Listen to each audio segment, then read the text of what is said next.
بشكل رسمي، إدارة نادي فيورنتينا الإيطالية تعلن التعاقد مع نجم المنتخب المغربي أمير ريتشاردسون.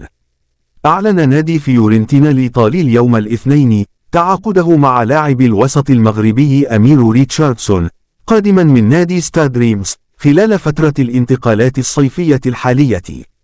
ومن المقرر أن يتم تقديم أمير ريتشاردسون صاحب 22 عاما للصحافة غدا الثلاثاء.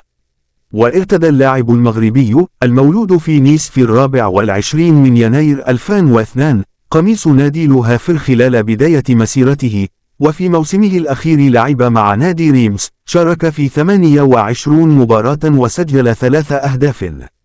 وفاز ريتشاردسون بالميدالية البرونزية مع منتخب المغرب الأولمبي في دورة الألعاب الأولمبية الأخيرة في باريس.